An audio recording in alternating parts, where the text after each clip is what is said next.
So ಇದೇ ಜಾಗದಲ್ಲಿ ಏನಾದರೂ ದರ್ಶನ್ ಸರ್ ಆಗಿರ್ಬೋದು, ಸುದೀಪ್ ಸರ್ ಆಗಿರ್ಬೋದು, ಎಸ್ ಸರ್ ಆಗಿರ್ಬೋದು, ಸೊ ಯಾರೇ ಇದ್ದರೂ ಕೂಡ ಖಂಡಿತ ರಿಪ್ಲೈ ಮಾಡ್ತಿದ್ರು ಅಂತ ನನಗನ್ಸುತ್ತೆ. ಯಾಕಂದರೆ ಈ ಒಂದು ವಿಚಾರ ಎಷ್ಟರ ಮಟ್ಟಿಗೆ ಈಗ ಒಂದು ಸಂಚಲನ ಉಂಟು ಮಾಡಿದೆ ಅಂತಂದರೆ, ಶಿವಣ್ಣ ಅವ್ರಿಗೆ ಪ್ರತಿಯೊಬ್ಬರು ಕೂಡ ಹೇಟ್ ಮಾಡ್ತಾ ಇದ್ದಾರೆ. ಆ್ಯಂಡ್ ಶಿವಣ್ಣ ಯಾಕೆ ಈ ಥರ ಮಾಡ್ತಾ ಇದ್ದೀರಾ, ನೀವು ಕನ್ನಡದ ಬಗ್ಗೆ ಪರವಾಗಿ ಯಾಕೆ ಮಾತಾಡ್ತಾ ಇಲ್ಲ, ಕೆಲವೊಂದು ವಿಚಾರಗಳೆಲ್ಲ ಇವತ್ತು ನಿಮಗೆ ತಿಳಿದಿರುವಂಥದ್ದು. ಸೊ ಅದ್ರ ಬಗ್ಗೆ ನಾನು ಮಾತಾಡ್ತಾ ಇದ್ದೀನಿ. ತುಂಬ ಜನ ಕಾಮೆಂಟ್ ಮಾಡಿದ್ರಿ, ನೀವು ಯಾಕೆ ಮಾತಾಡ್ತಾ ಇಲ್ಲ ಅಂತ. ಸೊ ಇದ್ರ ಬಗ್ಗೆ ನನ್ನ ಅನಿಸಿಕೆ, ನನ್ನ ಅಭಿಪ್ರಾಯ ಈ ವಿಡಿಯೋ ಮೂಲಕವಾಗಿ ತಿಳಿಸ್ತೀನಿ ಅಂತ ಹೇಳ್ತಾ ವಿಡಿಯೋ ಬೇಗ ಶುರು ಮಾಡ್ತಾ ಇದ್ದೀನಿ. ಶುರು ಮಾಡೋಕ್ಕಿಂತ ಮುಂಚೆ ಚಾನಲ್ಗೆ ಯಾರು ಸಬ್ಸ್ಕ್ರೈಬ್ ಮಾಡ್ಕೊಳ್ಳಿ. ಇನ್ಸ್ಟಾ, ಫೇಸ್ಬುಕ್ ಹಾಗೆ ಎಕ್ಸೆಲ್ ಫಾಲೋ ಮಾಡೋದನ್ನು ಮರಿಬೇಡಿ. ಸೊ ಈಗ ಒಂದು ವಿಚಾರ ಎಲ್ರಿಗೂ ಗೊತ್ತಿರುವಂಥದ್ದು. ಆಲ್ರೆಡಿ ಈಗ ಅದ್ರ ಬಗ್ಗೆ ಯೂಟ್ಯೂಬ್ ತೆಗೆದ್ರೂ ಕೂಡ ಅದೇ ವಿಚಾರ ಬರ್ತಾ ಇದೆ, ಒಂದು ಇನ್ಸ್ಟಾಗ್ರಾಮಲ್ಲೂ ಕೂಡ ಅದೇ ವಿಚಾರ, ಫೇಸ್ಬುಕ್ಕಲ್ಲೂ ಕೂಡ ಅದೇ ವಿಚಾರ.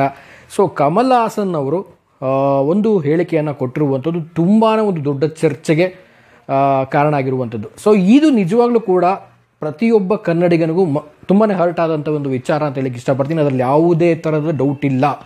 ಸೊ ಇಲ್ಲಿ ಎಷ್ಟೋ ಜನ ನನಗೆ ಕಾಮೆಂಟ್ ಮಾಡಿದ್ರಿ ನಾಳೆ ವಿಡಿಯೋಗಳಿಗೆ, ಸೊ ನೀನೇ ಗುರು ಇಷ್ಟು ವಿಡಿಯೋ ಮಾಡೇ ಇಲ್ಲ, ಹಾಗೆ ಹೀಗೆ ನೀನು ಅವ್ರಿಗೆ ಸಪೋರ್ಟ್ ಮಾಡ್ತೀಯಾ, ಇವ್ರಿಗೆ ಸಪೋರ್ಟ್ ಮಾಡ್ತೀಯಾ, ಅವ್ರಿಗೆ ಬಕೆಟ್ ಹಿಡಿತೀಯಾ ಅಂತ ಹೇಳ್ತಿದ್ರು. ಬಟ್ ನಾನು ಕಾರಣಾಂತರಗಳಿಂದ ನಾನು ಕೆಲವೊಂದು ಬೇರೆ ಸಿನಿಮಾ ಪ್ರಮೋಷನ್ನಲ್ಲಿ ಬ್ಯುಸಿ ಇರೋ ಕಾರಣವಾಗಿ ಸೊ ಕೆಲವೊಂದು ಸ್ಕೆಡ್ಯೂಲ್ಸ್ಗಳು ಅಂದರೆ ವಿಡಿಯೋ ಮಾಡೋ ಸ್ಕೆಡ್ಯೂಲ್ಸ್ಗಳು ಆಗಿರಲಿಲ್ಲ. ಸೊ ಹಾಗಾಗಿ ಇವಾಗ ವಿಡಿಯೋ ಮಾಡ್ತಾ ಇದ್ದೀನಿ. ಆ ಒಂದು ಕಾಮೆಂಟ್ ಯಾರು ಮಾಡಿದರೆ ದಯವಿಟ್ಟು ಈ ವಿಡಿಯೋನ ನೋಡಿ, ಓಕೆನಾ. ಕಮಲ್ ಹಾಸನ್ ಅವರು ಒಂದು ಹೇಳಿಕೆಯನ್ನು ಕೊಟ್ಟಿದ್ದಾರೆ, ತಮಿಳಿಂದ ಕನ್ನಡ ಬಂದಿದೆ ಅಂತ. ಸೊ ಈ ವಿಚಾರ ನಡೆದಿರುವಂಥದ್ದು ಅವ್ರದ್ದೊಂದು ಅಪ್ಕಮಿಂಗ್ ಸಿನಿಮಾ ತಗ್ ಲೈಫ್ ಅಂತೇನೋ ಇರಬೇಕು ಮೇ ಬಿ. ಸೊ ಆ ಒಂದು ತಗ್ ಲೈಫ್ ಸಿನಿಮಾದ ಒಂದು ಇವೆಂಟಲ್ಲಿ ಶಿವಣ್ಣ ಅವರು ಕೂಡ ಇನ್ವೈಟ್ ಮಾಡಿದ್ದಾರೆ ಆ್ಯಂಡ್ ಶಿವಣ್ಣ ಅವರು ಕೂತಿದ್ದಾರೆ. ಸೊ ಈ ಸಂದರ್ಭದಲ್ಲಿ ಆಗಿರುವಂಥ ಒಂದು ವಿಚಾರ ಆ್ಯಂಡ್ ಶಿವಣ್ಣ ಅವರು ತಮಿಳಿನಿಂದಾನೇ ಕನ್ನಡ ಹುಟ್ಟಿರೋದು ಅಂತ ಹೇಳಿದಾಗ ಶಿವಣ್ಣ ಅವರು ತಲೆ ಆಡಿಸ್ತಾ ಇರ್ತಾರೆ. ಸೊ ಈ ಒಂದು ವಿಚಾರ ಏನಾಗಿದೆ, ಶಿವಣ್ಣ ಅವ್ರು ಯಾಕೆ ಇದ್ರ ಬಗ್ಗೆ ಮಾತಾಡಿಲ್ಲ ಅನ್ನುವಂಥದ್ದು. ಬಟ್ ನಾನು ಎಲ್ಲ ಈ ಒಂದು ಪ್ರಶ್ನೆಗಳನ್ನು ನೋಡಿದಾಗ, ಈ ವಿಚಾರಗಳನ್ನೆಲ್ಲ ಒಂದು ವೀಡಿಯೋಸ್ಗಳು ನೋಡಿ ತಿಳ್ಕೊಂಡಾಗ ನನಗನ್ಸಿದ್ದೇನು ಅಂದರೆ ಶಿವಣ್ಣ ಅವರು ಓಕೆ ಕಮಲ್ ಹಾಸನ್ ಅವರು ತಮಿಳಿಂದನೇ ಕನ್ನಡ ಹುಟ್ಟಿದ್ದು ಅಂತ ಏನು ಮಾತಾಡಿದ್ದಾರೆ. ಸೊ ಆ ಟೈಮಲ್ಲಿ ಅವ್ರಿಗೆ ಅದು ಕಿವಿಗೆ ಬೀಳದೇ ಇರ್ಬೋದು, ಅವ್ರಿಗೆ ಕೇಳಿಸಿಲ್ಲ, ಸೊ ಏನೋ ಆಗಿದೆ ಹೋಗಲಿ. ಅಗೇನ್ ಅವರು ಆ ವಿಡಿಯೋ ನೋಡಿದಾಗ ಸೊ ಅವರು ಒಂದು ಕ್ಲಾರಿಟಿಯನ್ನು ಕೊಡ್ತಾರೆ. ನೆಕ್ಸ್ಟ್ ಯಾವುದೋ ಒಂದು ಇವೆಂಟಲ್ಲಿ, ಪ್ರೈವೇಟ್ ಒಂದು ಇವೆಂಟಲ್ಲಿ ಯಾವುದೋ ಒಂದು ಕ್ಲಾರಿಟಿ ಕೊಡ್ತಾರೆ. ಸೊ ಯಾವಾಗಲೂ ನಾವು ಬರೀ ಭಾಷೆನ ಇದ್ರಲ್ಲಿ ಮಾಡಬಾರ್ದು ಹಾಗೆ ಹೀಗೆ ಅಂತೇನೋ ಶಿವಣ್ಣ ಹೇಳಿದ್ದಾರೆ. ಸೊ ಒಂದು ವಿಚಾರ ನಾನು ಹೇಳೋಕ್ಕೆ ಇಷ್ಟಪಡೋದೇನು ಅಂತಂದರೆ, ಶಿವಣ್ಣ ಅವರು ಅವ್ರನ್ನ ಓಲೈಸ್ಕೊಂಡು ಮಾತಾಡಿದಾರೋ ಅಥವಾ ಬಿಟ್ಟಿದ್ದಾರೋ ಅದು ಸೆಕೆಂಡರಿ, ಅದು ಮ್ಯಾಟ್ರ್ ಆಗಲ್ಲ. ಬಟ್ ಶಿವಣ್ಣ ಅವರು ಒಂದೇ ಒಂದು ಕ್ಲಾರಿಟಿ ಕೊಡ್ಬೋದಾಗಿತ್ತು.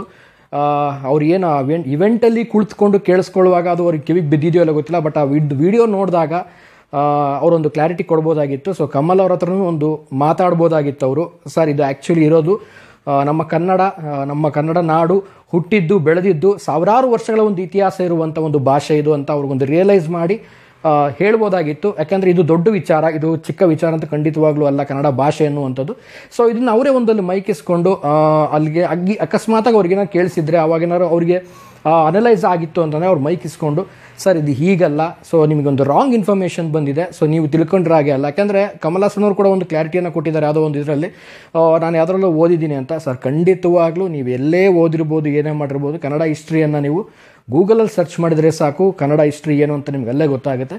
ಸೊ ಶಿವಣ್ಣ ಅವರು ಕೂಡ ಅಲ್ಲಿ ಕೇಳಿಸ್ಕೊಂಡು ಬಂದಿದ್ರು ಕೂಡ ಇಲ್ಲಿ ಅವರಿಗೆ ಮತ್ತು ಕಮಲ್ ಹಾಸನ್ ಅವರಿಗೆ ಸಪೋರ್ಟ್ ಮಾಡ್ಕೊಂಡು ಮಾತಾಡೋದು ಕನ್ನಡಿಗರಿಗೆ ನಿಜವಾಗ್ಲೂ ಬೇಜಾರಾಗಿದೆ. ಸೊ ನನಗೂ ಒಂದು ಕಡೆಯಿಂದ ಡಿಸಪಾಯಿಂಟ್ ಆಯಿತು. ಶಿವಣ್ಣ ದಯವಿಟ್ಟು ಒಂದು ರಿಕ್ವೆಸ್ಟ್ ಏನು ಅಂತಂದರೆ, ನೀವು ಪರಭಾಷಾ ಸಿನಿಮಾಗಳು ನಟಿಸ್ತಿದ್ದೀರಾ, ಪರಭಾಷಾ ಸಿನಿಮಾಗಳಲ್ಲಿ ಮಾಡ್ತಾಯಿದ್ದೀರಾ, ಸೊ ಅದೆಲ್ಲ ನಮಗೆ ಒಂದು ಪ್ರೌಡ್ ಅಂತಲೇ ಹೇಳ್ಬೋದು. ಬಟ್ ಪ್ರೌಡ್ ಮೀನ್ಸ್ ಲೈಕ್ ಏನಪ್ಪ ಅಂತಂದರೆ, ಸೊ ಎಲ್ಲ ಕಡೆಗೂ ನಿಮ್ಮದೊಂದು ಒಂದು ಕಾಂಟ್ರಿಬ್ಯೂಷನ್ ಇರುತ್ತೆ, ಅದು ಒಂದು ಕಡೆ ಓಕೆ. ಬಟ್ ಆದರೆ ನಮ್ಮ ಭಾಷೆ, ನಮ್ಮ ನೆಲ ಅಂತ ಬಂದಾಗ ಸೊ ನಾವು ಕೂಡ ಇಲ್ಲಿ ಗಟ್ಟಿಯಾಗಿ ನಿಂತ್ಕೊಳ್ಳೇಬೇಕು. ಸೊ ಇಲ್ಲಿ ಯಾವುದೇ ಥರದ ಕಾಂಪ್ರಮೈಸ್ ಆಗೋ ಹಾಗಿಲ್ಲ. ಆ್ಯಂಡ್ ತುಂಬ ಜನ ಕಾಮೆಂಟ್ ಮಾಡಿದರೆ ಅವ್ರಿಗೆ ಬಕೆಟು ಇವ್ರಿಗೆ ಬಕೆಟು ಅಂತ. ಸೊ ನಾವು ಇಲ್ಲಿ ಯಾರಿಗೂ ಬಕೆಟ್ ಹಿಡಿಯುವಂಥ ಅವಶ್ಯಕತೆಯೂ ಇಲ್ಲ. ಬಕೆಟು ಏನು ಅನ್ನೋವಂಥದ್ದು ನಮಗೆ ಗೊತ್ತೂ ಇಲ್ಲ ಫಸ್ಟ್ ಆಫ್ ಆಲು. ಸೊ ಇದು ನನ್ನ ಒಂದು ಕ್ಲಾರಿಟಿಯ ವಿಡಿಯೋ. ಸೊ ಶಿವಣ್ಣ ಅವರು ನಾನು ಆಗಲೇ ಹೇಳಿದಾಗ ಇವೆಂಟಲ್ಲೇ ಒಂದು ಮೈಕಿಸ್ಕೊಂಡು ಒಂದು ಕ್ಲಾರಿಟಿಯನ್ನು ಕೊಟ್ಬಿಟ್ಟಿದ್ರೆ ಸೊ ಇಲ್ಲಿವರೆಗೂ ಈ ವಿಚಾರ ಬರ್ತಾ ಇರಲಿಲ್ಲ. ಒಂದು wrong information sir Kamal sir ನೀವು ಹೇಳ್ತಾ ಇರೋದು, ನೀವು ದಯವಿಟ್ಟು ಇದನ್ನು ಸ್ಟಾಪ್ ಮಾಡಿ. ಇಲ್ಲಿಗೆ ತಮಿಳಿಂದ ಕನ್ನಡ ಬಂದಿದ್ದಲ್ಲ, ಕನ್ನಡ ಅನ್ನುವಂಥದ್ದು ಒಂದು ಬಹು ದೊಡ್ಡದಾದಂಥ ಒಂದು ಹಿಸ್ಟ್ರಿ ಇರುವಂಥ ಒಂದು ಭಾಷೆ ಅಂತ ಅನ್ನುವಂಥದ್ದು ನೀವು ಎಕ್ಸ್ಪ್ಲೇನ್ ಮಾಡಿದರೆ ನಮ್ಮ ಕನ್ನಡದ ಗೌರವ ಇನ್ನೂ ಅಲ್ಲೇ ಹೆಚ್ಚಾಗ್ತಾ ಇತ್ತು. ಆ್ಯಂಡ್ ಎಲ್ಲರೂ ಕೂಡ ನಿಮಗಿನ್ನೂ ಒಂದು ರೀತಿಯಲ್ಲಿ ಪ್ರಶಂಸೆ ಬರ್ತಾ ಇತ್ತು. ಬಟ್ ನೀವಲ್ಲಿ ಏನು ಆ ಒಂದು ಇವೆಂಟಲ್ಲಿ ಮುಗಿಸ್ಕೊಂಡು ಬಂದು ಅದಾದಮೇಲೂ ಕೂಡ ಅವರ ಪರವಾಗಿ ವಹಿಸ್ಕೊಂಡು ಮಾತಾಡಿರುವಂಥದ್ದು ನಿಜವಾಗ್ಲೂ ಕನ್ನಡಿಗರಿಗೆ ಹರ್ಟ್ ಆಗಿದೆ ಆ್ಯಂಡ್ ನಮಗೂ ಕೂಡ ಎಲ್ಲ ಸ್ವಲ್ಪ ಹರ್ಟ್ ಆಗಿದೆ. ಸೊ ದಯವಿಟ್ಟು ಮುಂದಿನ ದಿನಗಳಲ್ಲಿ ನೀವು ಏನಾದರೂ ಒಂದು ಸ್ಟೇಟ್ಮೆಂಟ್ ಕೊಡುವಾಗ ಏನಾದ್ರು ಇತ್ತು ಅಂತಂದರೆ ದಯವಿಟ್ಟು ಒಂದು ಕ್ಲಾರಿಟಿಯನ್ನು ಕೊಡಿ. ಕಮಲ್ ಅವರಿಗೆ ನೀವು ಡೈರೆಕ್ಟಾಗಿ ಮಾತಾಡಿದ್ದಿದ್ರೆ ಸೊ ಎಲ್ಲ ಕರೆಕ್ಟ್ ಆಗಿದ್ದರೆ ಇದು ಯಾವುದೂ ಕೂಡ ಇಷ್ಟರ ಮಟ್ಟಿಗೆ ಒಂದು ಬೆಳವಣಿಗೆ ಕಾಣ್ತಿರ್ಲಿಲ್ಲ. ಸೊ ಇಲ್ಲಿವರೆಗೂ ಬಂದು ನಿಂತಿದೆ. ಆ್ಯಂಡ್ ಸೊ ನಾನೊಂದು ವೀಡಿಯೋ ಮಾಡಿದ್ದು ಕ್ಲಾರಿಟಿಗೆ ಇಷ್ಟೇ, ಯಾಕಂದರೆ ತುಂಬ ಜನ ಅಂದ್ಕೊಂಡಿದ್ರು ನೀವು ಅವ್ರಿಗೆ ಸಪೋರ್ಟ್ ಮಾಡ್ತೀರಾ ಇವ್ರಿಗೆ ಸಪೋರ್ಟ್ ಮಾಡ್ತೀರಾ ಹಂಗಾಗಿ ನೀವು ವೀಡಿಯೋ ಮಾಡ್ತಾಯಿಲ್ಲ ಅಂತ. ಸೊ ಒಂದು ಕ್ಲಾರಿಟಿ ಕೊಡೋಕ್ಕೆ ಮಾಡಿದೆ. ಸೊ ನಾನು ಬೇರೆ ಸಿನಿಮಾದ ಪ್ರಮೋಷನ್ ಬ್ಯುಸಿಯಾಗಿರೋ ಕಾರಣವಾಗಿ ಮಾಡೋಕ್ಕಾಗಿರಲಿಲ್ಲ. ಸೊ ಮುಂದಿನ ದಿನಗಳಲ್ಲಿ ನಾನು ಹೇಳೋದು ಇಷ್ಟೇ, ಯಾಕಂದರೆ ನಾವು ಕರ್ನಾಟಕದವರು ಎಷ್ಟು ಭಾಷೆಗಳ ಸಿನಿಮಾ ನೋಡ್ತೀವಿ ಅಂತಂದರೆ ಸೊ ಸದ್ಯಕ್ಕೆ ಈಗ ತೊಗೊಂಡ್ರೆ ನಮ್ಮ ಕರ್ನಾಟಕದಲ್ಲಿ ನಾನು ಆ್ಯಕ್ಚುಲಿ ಇರೋ ದಾವಣಗೆರೆಯಲ್ಲಿ. ಸೊ ದಾವಣಗೆರೆಯಲ್ಲಿ ತೊಗೊಂಡ್ರೆ ಒಂದು ಕನ್ನಡ ಸಿನಿಮಾನೂ ಇಲ್ಲ, ಒಂದು ಕನ್ನಡ ಸಿನಿಮಾನು ರಿಲೀಸ್ ಆಗ್ತಾ ಇಲ್ಲ. ಫಸ್ಟ್ ಅದು ನಮ್ಮದೊಂದು ಸಮಸ್ಯೆ ಇದೆ. ಬಟ್ ಅದ್ರ ಜೊತೆಗೆ ಎಲ್ಲ ಥಿಯೇಟ್ರಲ್ಲಿ ತೆಲುಗು ತಮಿಳು ಸಿನಿಮಾನೇ ರಾರಾಜಿಸ್ತಾ ಇದೆ.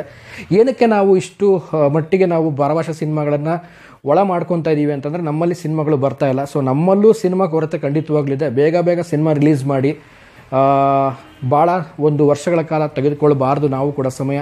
ಸೊ ಬೇರೆಯವ್ರಿಗೆ ಅವಕಾಶ ನಾವೇ ಕೊಟ್ಟಂಗಾಗುತ್ತೆ. ಸೊ ಇನ್ನು ಮುಂದೆನಾದರೂ ಕರ್ನಾಟಕದಲ್ಲಿ ಕನ್ನಡ ಸಿನಿಮಾಗಳು ಮಾತ್ರ ತೆರೆ ಕಾಣಬೇಕು. ಸೊ ನಾವು ಇದನ್ನು ಏನು ಹೇಳ್ತೀವಲ್ಲ ಬರೀ ಹೇಳೋದಕ್ಕಷ್ಟೇ ಮಾತ್ರ ಮೀಸಲಾಗಿರುತ್ತೆ.